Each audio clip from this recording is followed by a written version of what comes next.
May mga pagkakamaling nagiging dahilan upang magbago ang takbo ng buhay. Ngunit sa bawat pagkakamali, may pagkakataon ding maituwid ang landas.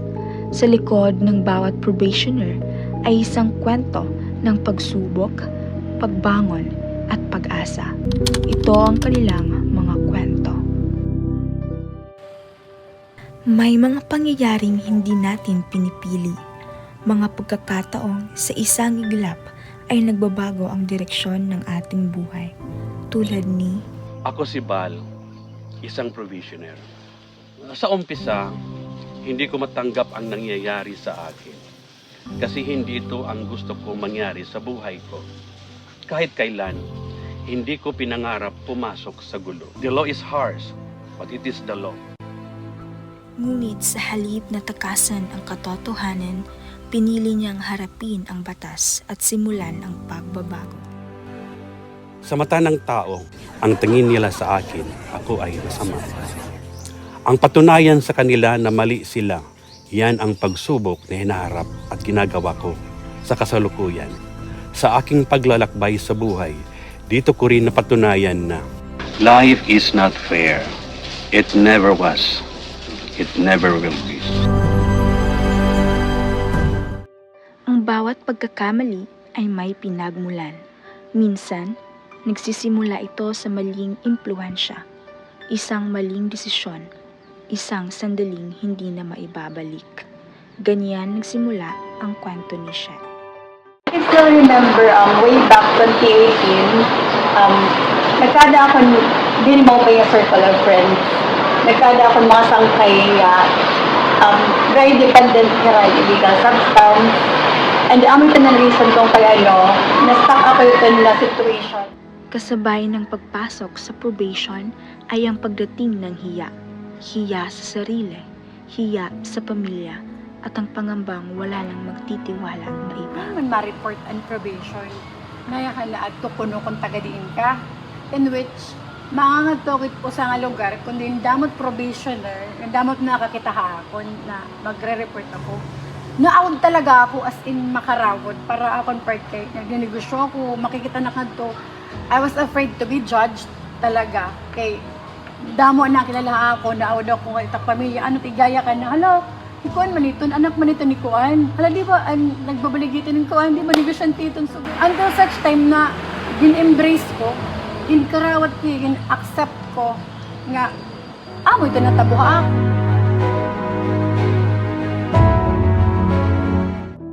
Ang tatak ng pagiging probationer ay maaring maging mabigat na pasanin. May mga pintuang tila magsasara at mga oportunidad na nagiging mas mahirap abutin. Ito ang naging karanasan ni Jess. Pinakamapuri niyang parte ani probation journey.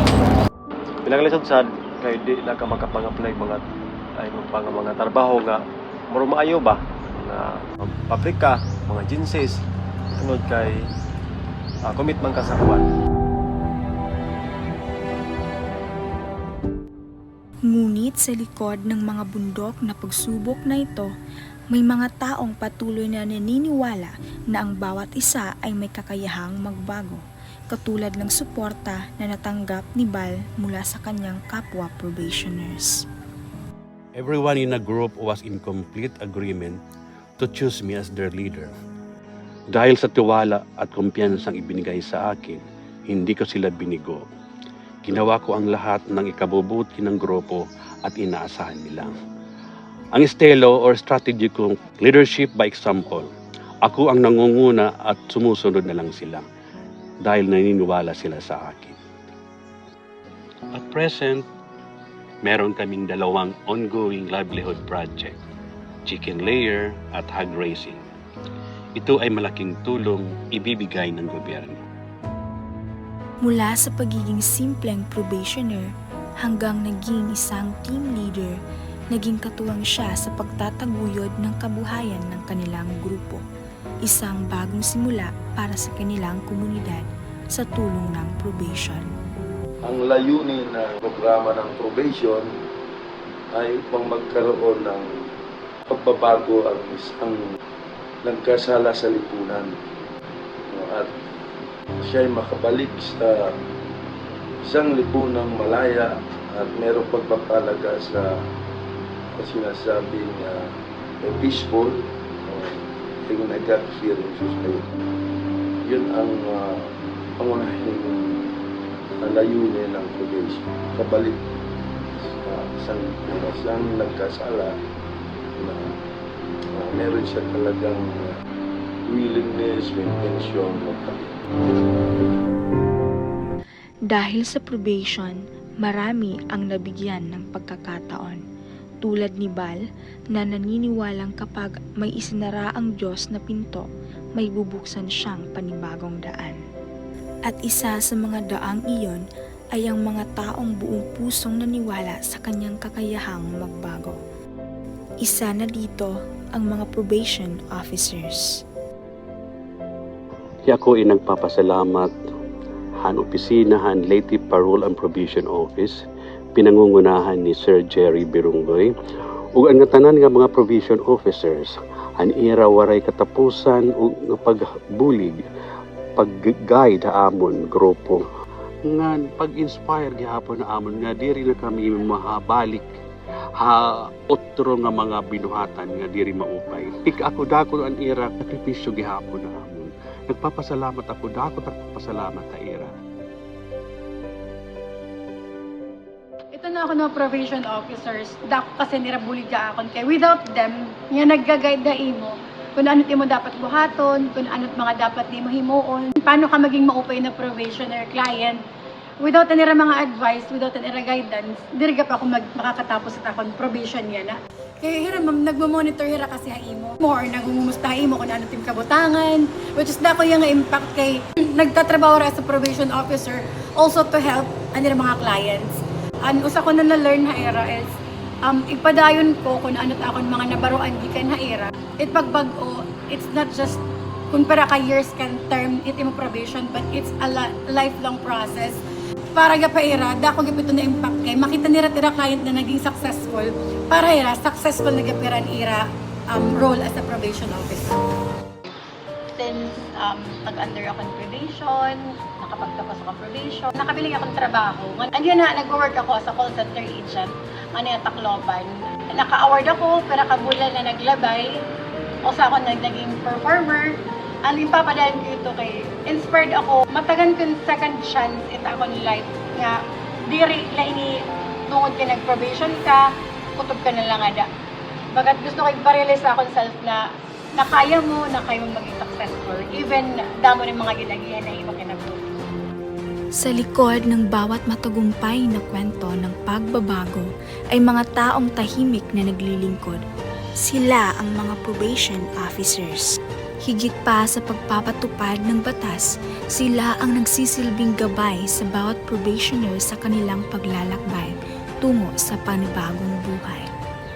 Mula sa masusing pagsusuri ng bawat kaso, regular na supervision at monitoring, counseling, case conference, home at workplace visits, hanggang sa pakikipag-ugnayan sa pamilya at mga lokal na pamahalaan, pagsagawa ng community services, values formation, at mga livelihood initiatives na nagbibigay ng pagkakataon sa mga probationer na maituwid ang kanilang landas at maging produktibong miyembro ng lipunan.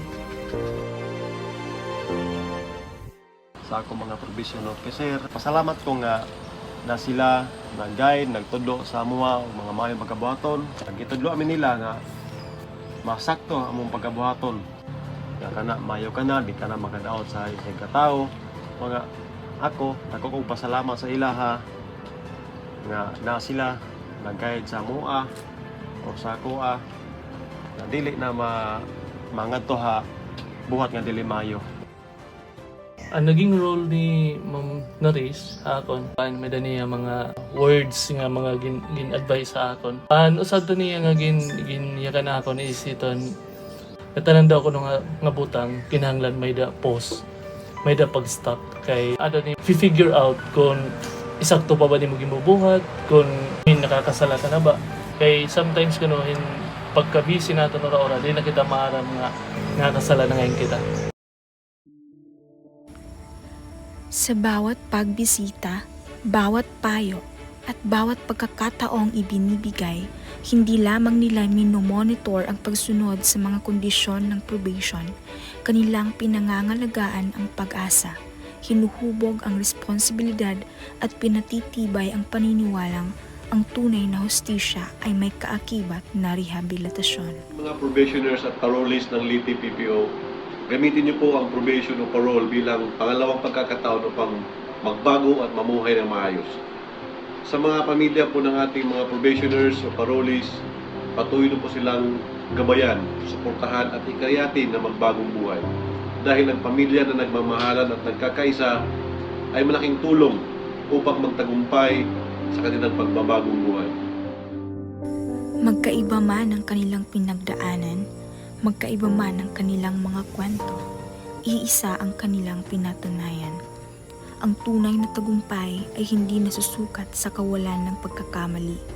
Nasusukat ito sa tapang na bumangon, sa pagpapasyang magbago, at sa pagnanais na maging mabuting bahagi ng lipunan.